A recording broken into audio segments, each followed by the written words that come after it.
My guest today has built something almost nobody in the business world can claim.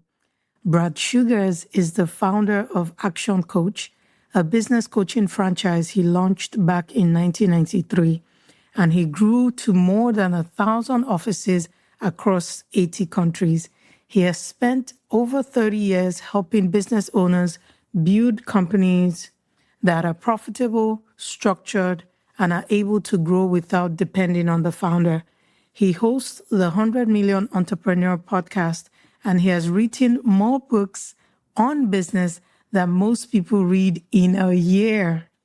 Now, you might be thinking, Chichi, I don't even have my first client yet. Why should I listen to a man who coaches $100 million companies? Well, stay with me. The single biggest reason most businesses stay small and stressful is the very thing Brad and I are going to talk about on today's episode, because he has spent his entire career fixing this one thing. The best time to get it right is not after you have built the wrong way or built the wrong thing. It is right now, before you have even started with your first clients. So tune out the road noise, lean in, and let's get started. You're currently working a 9-to-5, but you know you're called to do more. You feel unfulfilled at a job you've clearly outgrown. You ignore the quiet nudge, prompting you to move in a new direction because you're afraid of losing your predictable income and stepping into something God-sized. If that resonates with you, you are in the right place. Welcome to Start That Business podcast, where you will find the clarity, strategy, and systems you need to start your service-based business without leaving your job yet. My name is Chichi Okomadu. I am a business strategist, an execution coach, and a Jesus follower. I knew I was called to start a business, but I struggled with lack of clarity, self-doubt, and the fear of losing a predictable income. My lack of courage kept me stuck until I traded it for obedience to God's calling. I left my job, built a 7-figure service-based business, and ran it for 13 years. Now, I help other Christians working a 9-to-5 do the same. You don't have to stay stuck in unfulfillment, fear, doubt, or lack of clarity. It's time to partner with God and step boldly into your calling to start that business. You know the one I'm talking about. Yes, that one you've been putting off for a long time. Brad, thank you so much for being here. And I have to tell you this is a full circle moment for me.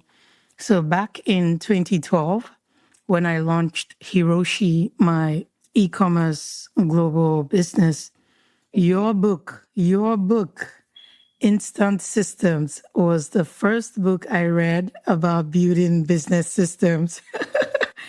And it was a friend of mine that recommended it to me at that time because I was just overwhelmed by the different moving parts of a logistics company.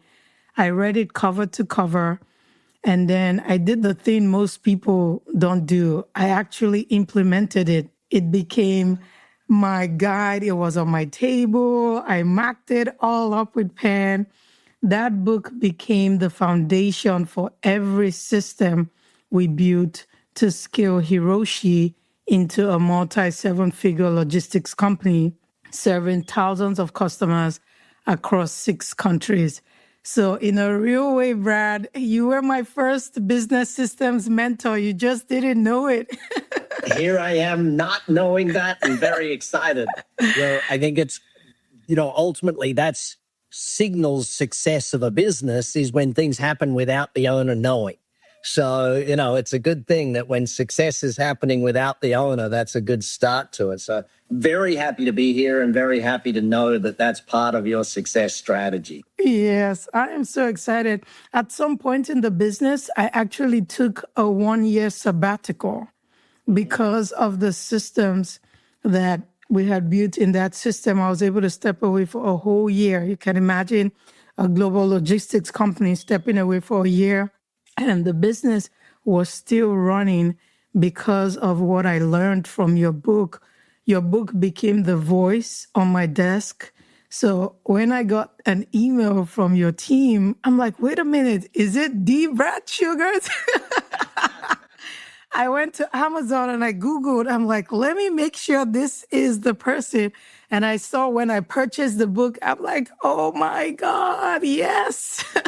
So it felt like, You know life's good when someone puts "the" in front of your name. I Let's know. get to helping everybody else today. Let's make sure we help everybody, because I think that's part of my mission today. And the reason I do pods is I love to teach. It's just, I get to live my legacy today. So it's kind of exciting that way. Yeah, it is such an amazing legacy because it feels like a student finally getting to sit across their teacher and and just listen to everything he has to pour out. So, like you said about leaving your legacy through the pod, that is why everything we're going to talk about today matters, because the systems thinking I learned from reading your book was not something I added when we got to seven figures. It was something I started when it was just me running it from my apartment back then. And it was about the foundation I built from the very beginning. And that's exactly what I want us to talk about today. So let us start by, there's this famous saying you always say that most businesses don't fail from lack of effort. You say they fail from lack of structure. So for a person that is listening who has not even started, who is probably sitting in their 9 to 5, dreaming about their first client and this business, what does that mean for them right now? When you start a business, you got to understand that you're not starting a job. And I think there's a big distinction between the two. A business is something that ultimately can run without you. A job is something that you build around yourself. Most business people think they become an owner just because they sign the paperwork. No, an owner is someone that's created something that can work without them, something that's transferable, something that's sellable, something that can build value. So the first phase of any business is really where you are the center of the business. You are the hub of the business. That's phase one. And the only way to get through phase one is to build people and build systems. I've said it forever and a day. The job of a business owner is to build people who build their business, not to just build the business. And so when you think about getting to your first million in business, getting to your first million is about you being great and you building a team of helpers around you, if that makes sense. That makes sense. Getting past your first million is about you building a team of managers that can get the work done without you. And so that team of managers will generally help you build to around 10 million. But then it's to get past 10 million, you've got to build a team of leaders who not only will get the work done without you, but who will innovate and create without you there. So it really does come back to a phenomenal building of the people. Now, in order to build the people, guess who you've got to build first? Yourself. That's right. The great thing that you show as an example is that you were learning, you were studying, you were growing. Right. Because as much as you build your business also builds you. Right. And I think it's important to understand that the job of the business is to build you. The job of the business is to show you all the things you need to learn. That tough customer is there to help you learn how to deal with that. That hiring of a team member that didn't work out is there to teach you what to do in the next time. So every stage of business is teaching you the next stage of business, So right. If you're sitting there dreaming about your first business, I'll give you 3 pieces of advice. Number 1, there is no perfect time. Just isn't. The perfect time to start a business is today. And everyone waits for that perfect time. I mean, if we all waited for the perfect time, none of us would have kids. That's right. And I have 5 kids, and thank goodness they give you a 9-month gestation period to get used to it every time. I remember when my wife told me we're having twins, I'm like, oh my God, I need more than 9 months. I can't eat this.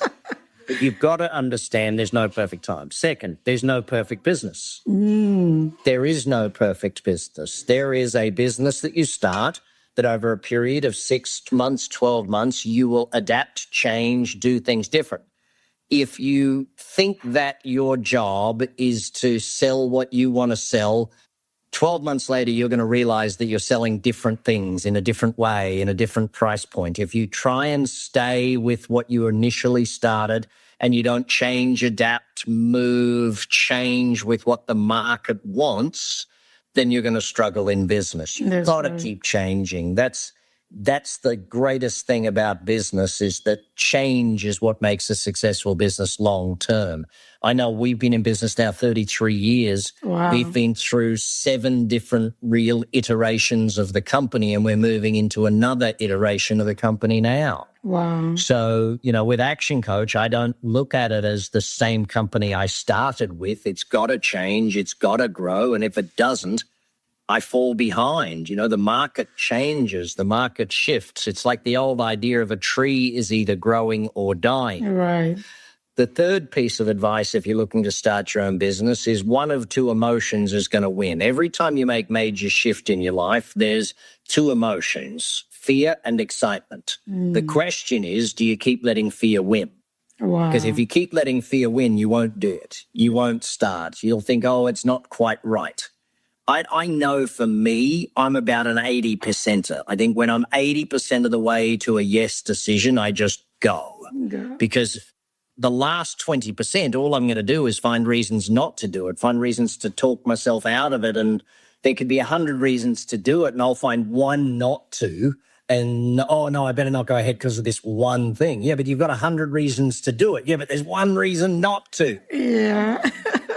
You'll never get into business for yourself if you're that. And, the entrepreneur inside you is begging you to take action. Right. Wow. That is so good. I love the last statement you made. The entrepreneur inside of you is begging to take action. It's like this nudging, this calling, oh, I have to do this. And I like the way you explain the different phases of business, because a lot of people that start think, oh, it's going to be like this forever. But like you said, there are different iterations. You keep growing and you keep moving to the next phase. And that is what keeps the business alive. That is what keeps it relevant. So I like that you said that. So many listeners are terrified of one specific thing. I know you spoke about the 2 emotions, fear and excitement.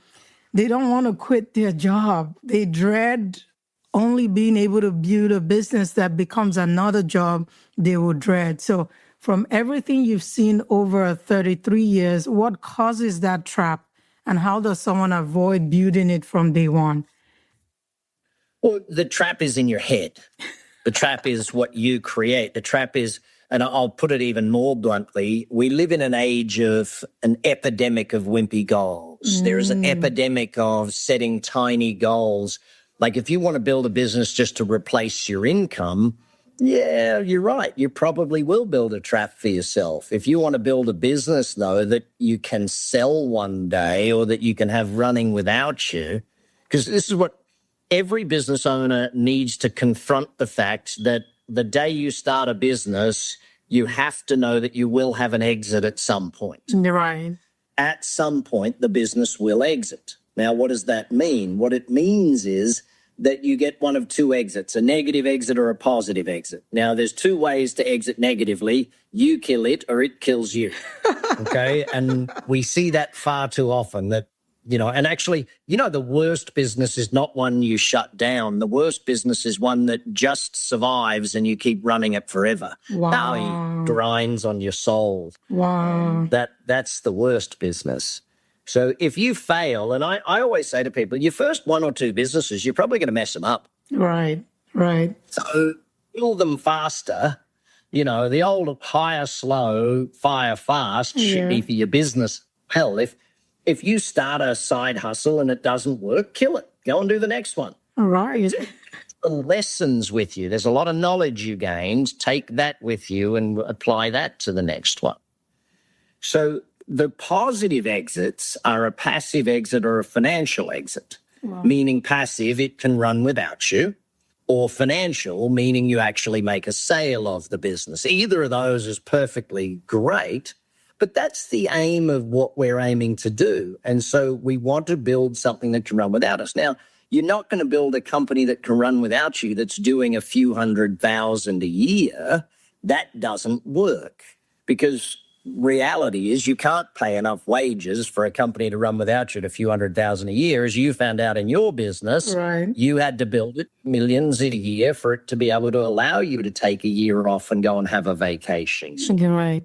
So we look to business for a perspective of, what are we aiming to create? And I think on day one, business people should look at it as, I'm aiming to create something that can run without me. I'm aiming to create something that ultimately is an asset. I'm aiming to create something that, I can transfer or sell or allow others to run it for me. There's so many things to think of from that front. And I think that if you start with the end in mind, Stephen Covey said it best, begin with the end in mind in his 7 Habits of Highly Effective People, then you will actually push yourself to a point of, I'm aiming to build something that can run without me. So from the beginning, you'll start to create checklists and systems and do videos of how stuff gets done. I know in my restaurant business, our chef films every time he creates a new dish. He films himself how he does it, so therefore everyone can cook that dish. He doesn't need to cook it for the rest of them. So I think it's important to keep that in mind, that if you set the big goal. Now, here's one other thing, though, about setting big goals. If you set a big well, let me go backwards the other way and then teach it. If you set a goal that you already know how to do, it's not a goal, it's just a to-do list item. Whoa. A real goal demands growth, demands change, demands you get better. A real goal demands innovation. It demands disruption in some cases. Most people set a goal based on knowing what to do already. Like most business people, their goals are wimpy. It's like last year plus 10%. And that's not a goal. Let's do a little bit more. And psychologically, that goal ruins you because it doesn't excite you. It doesn't give you passion. It doesn't give you a reason to get going, sort of thing. So I think we've got to be clear on the fact that the enemy of your goals is the word how. When people say, oh, here's my goal, and someone asks you, how are you going to do that? How are you going to do it? Or you ask yourself, how will I do that? How will I do that? And you how yourself out of the goal. Look, my formula for success is relatively simple. Dream, goal, learn, plan, act. The reason you set a goal is so you know what to learn, not to go to work. You don't set a goal to go to work. You set a goal so you know what to study, so you know what research to do.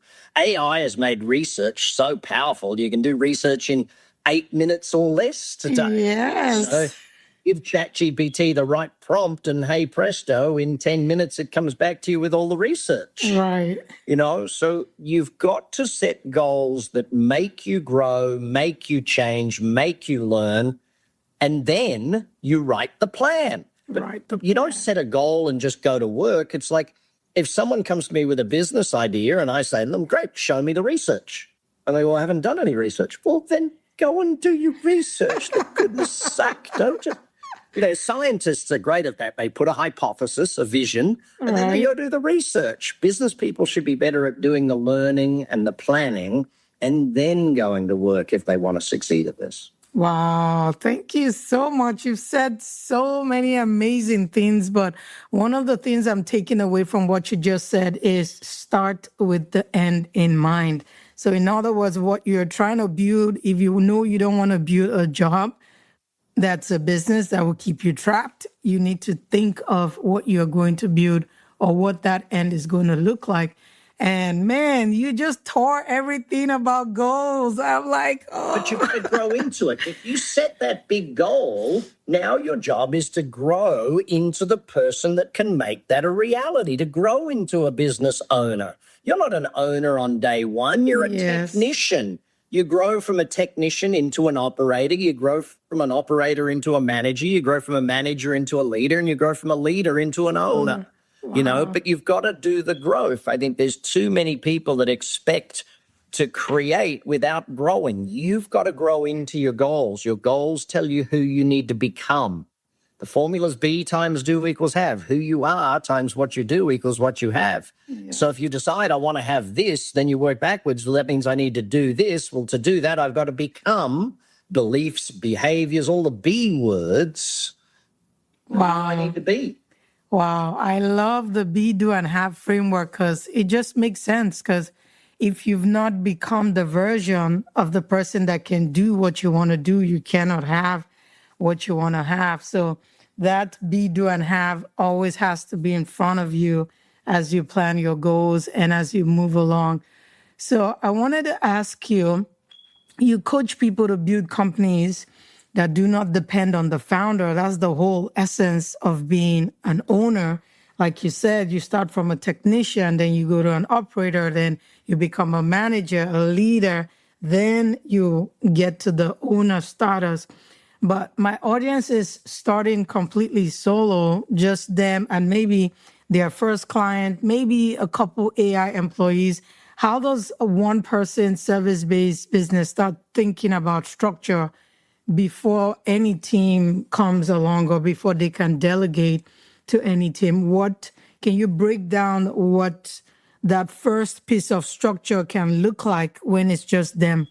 Well, I think you want to start with your very basic organization chart and start thinking about what are the first jobs you want to delegate? What are the first things you want to get off of your sheet, I guess, because they're the ones you're going to need to systematize first. And usually most entrepreneurs want to get off of their list things that they don't like. Yes. It's like, and if you're a visionary, then you want to get administrative tasks off your list. If you're an operator, you want to get so you start thinking about one area at a time. Don't try and systematize the whole business. Don't try and create checklists or videos for the whole business. Do one area at a time. One small area. Maybe it's an area that you can hire a virtual assistant in. Maybe, as you said, you can have an AI take care of one particular area of the business sort of thing. And in most cases, what I'll say to owners is remove the tasks that don't move the needle. Remove the tasks that don't add money to the bottom line of the business type thing. But I'm also going to warn you about hiring too fast, especially hiring senior positions too fast. Can you speak a little bit about that? So the base level of a business is what's called mastery. There's 4 areas of mastery. Time mastery, which is about productivity, okay? Because productivity equals profitability. Right. If you get good productivity, you get good profitability. The second is numbers mastery. You must know your numbers in a business. And that's not just profit and loss numbers. It's how many leads, what's our conversion rate, what's our repeat business rate, how much is our average sale, what are our margins, okay? The third is delivery mastery. Are we delivering the product or service properly? Are we making it or are we delivering the product or service? And the fourth is destination mastery. Where are we going? Sort of thing. So when you're at that level of building the base format of the business, be very patient for growth, but be impatient for profits. Okay. You want profitability. When someone says to me, oh, I'll grow into our profits. No, you won't. Yeah. You need to start profitable. Don't think you'll grow into profits unless you've raised billions in capital like Amazon. Right. You want to be profitable from the beginning. So I have a rule of thumb with hiring, and that is that if I can afford half of their wage, they should make me the other half. Right. I love that. So when you speak about being profitable from day one, what does that look like? How can one be profitable from day one? Keep your costs low. Don't go and buy brand new furniture. Go to a secondhand store and buy your furniture. You don't need a brand new desk. You don't need brand new everything. Go and buy it. Don't take out leases. It's those consistent costs that kill early businesses in the beginning, Right. Buy it for cash, but buy it second or third hand sort of thing. That's where a new business should start. They should keep costs low in the beginning. And that's where taking on someone on Fiverr might make sense rather than hiring a full-time person, having an AI agent do it rather than a full-time person. Now, that being said, I'm also a very big proponent of saving a wage will cost you a fortune. Okay. So, there's a point at which you've got to say, you know what? This is now costing me money to do it myself because I can't do the sales or I can't do the high value tasks. So you've got to just be careful that you're not going crazy, but also remember that at some point that saving a wage is going to cost you money. So at what point in the business are you able to gauge that, okay, I've reached the point where saving a wage will cost me a wage? At what point is it when the systems you have begin to break down? What tells you that, okay, it's time to make that leap? Well, systems are going to break down all the time because the business gets bigger. All right. Every system that you have today will need to be broken, changed, edited, adapted to be the system for tomorrow. Right. So the bigger the business, the more the systems need to change and grow and adapt. So don't be scared of breaking a system. You will break systems. In fact, break them before they get broken. Okay. I love that. A system that works for 10 staff won't work for 100. A system that works for 8 customers won't work for 500 customers. So you've got to be clear on the fact that your systems have to continually grow and continually change, okay? Now, when will you know that?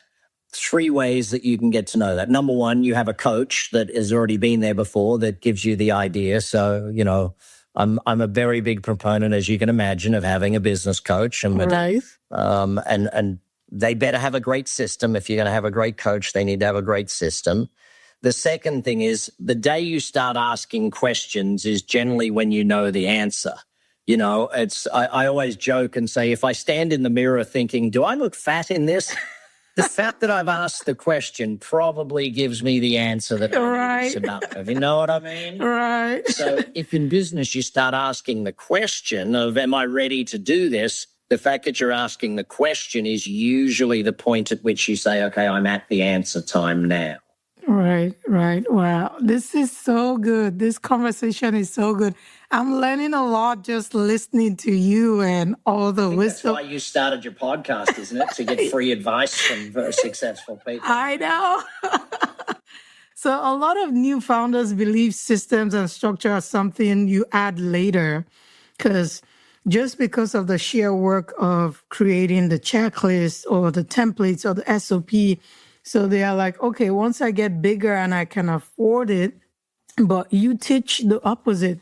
Why does getting the foundation right at the very beginning matter more than people realize? And what does it cost them to wait later to actually build their system? Well, let's be blunt. You won't get bigger if you don't build the systems in the beginning. People think that building the systems is actually going to reduce creativity. No, systems allow you to be the most creative because 80% of what happens in business is routine, so it should be systematized. Right. And 20% should be humanized. So if you're thinking about 100%, then you're not doing it right. 80% should be systematized, so you don't have to think about all of those parts. So those parts just get done. Right. So it's important that we're in that mindset, I guess, of doing that. Now, I will say, in the beginning of business, I want people to think about business this way. There's 9 to 5 and there's 5 to 9. You work 5 to 9 to build your future, and you work 9 to 5 to pay the bills. Now, you can pick which 5 to 9 it is, 5 to 9 in the morning or 5 to 9 at night. I was crazy when I was young because I was single and a young man, didn't have kids, so I worked both 5 to 9s. I would write books in the morning from 5 till 9 and write systems. And then I'd go to work during the day from 9 to 5 and build the business. And then I'd work at nights, 5 till 9, going out looking at real estate to invest in. So I was kind of the crazy young man at that point, but it was also because I didn't have kids and everything to do. But yeah, you've got to work on the business at some point and in the business at some point. And if you're doing the on the business during the money-making hours, you're doing it wrong. Oh, Money-making hours are called money-making hours for a reason. You need to be making the calls, make it rain Monday, get the sales in, do the work. So no hiding behind busy work at all. You got to do the work. The hiding behind, well, I posted on social media, but did you make any phone calls? No.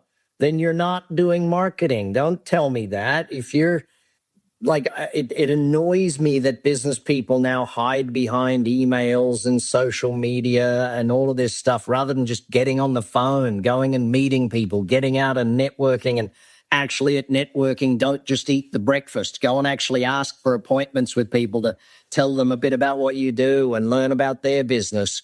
Business is done face-to-face. Business is done on the phone. Business is done belly-to-belly. Business is done on Zoom calls. It's not done on social media. Stop thinking that social media is your future. In the beginning, you need to make sales, which means you need to get in front of humans.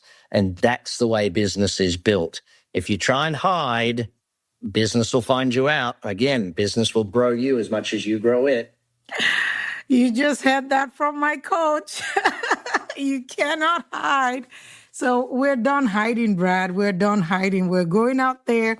We're putting ourselves out. We're eating the frog, like Brian Tracy says. We're eating that frog and we're moving along. So if you sat across from someone who is about to take on their very first paying client this month, what is the one structure or decision you would tell them to make now that they're just starting out? Plan for that client to be investing more in a month, 2 months, or 3 months. Don't just keep them at the level they're at. Look to upgrade. Keeping a customer is good. Upgrading a client is what you should be thinking of. So always be looking at the upgrade. What's next? What else? What can they do more of? Second thing is never sign a client to a contract. Well, not never, but aim to sign a client to an ongoing contract. A business that's built around subscriptions or memberships or ongoing retainers, that type of client is the type of client that builds a business. Get a customer once and keep them coming back forever. If you get a customer and then you have to go and get another customer and then you have to go and get another customer, business gets harder as it gets bigger. So we want business to get easier as it gets bigger, meaning we want our customers to stay forever type thing. So yeah, that's where I would start. Wow. Thank you so much for sharing that, because you're constantly looking at your client and you're asking yourself, what do they need next? How do you determine that next thing that they need from just serving them the one time? Well, you keep asking them. You find and it's always be problem focused in finding the need and solution focused in offering the solution sort of thing. So, when you sit with a client and you discuss what's going on with them and where they're at and what's next, you find those things. You find ways to assist. Now, I want to warn of one thing, though. A business, as it gets bigger, needs to get more and more focused on what it sells, not doing a little bit of everything for everybody. If you have 2 programs, 5 programs, your business can scale much faster than a business that has 100 programs. Sort of thing. If you serve a target audience or 2 target audiences, your business will scale faster and easier than a business that tries to serve 100 target audiences type thing. So it's easy to fall in the trap of doing a little bit of this and a little bit of that for everybody, but I would say you can't scale chaos. It's important to recognize there are 2 things that don't scale. Chaos is number 1. Wow. So if it's chaotic, if it's a little bit of this and a little bit of that, and we have new products for every customer, it's a individual design for every customer. We make everything one at a time for every single person, then it's going to be a difficult business to scale. The second thing you can't scale is genius. You can't scale genius. You must create a systemic approach. So when we look at the McDonald's business, it's a scalable business. When we look at the highest performing restaurants in the world, they are a boutique business because they run on absolute genius level chefs, not built around a system that you can train someone in at any point of time. So Genius doesn't scale and chaos doesn't scale. Now, that being said, you can choose to just have a boutique business. You can choose to be boutique. I want 10 customers at this thing, and that's what I choose to have, because every one of us has different needs, wants, and desires. Right. Don't think you have to go to 100 million.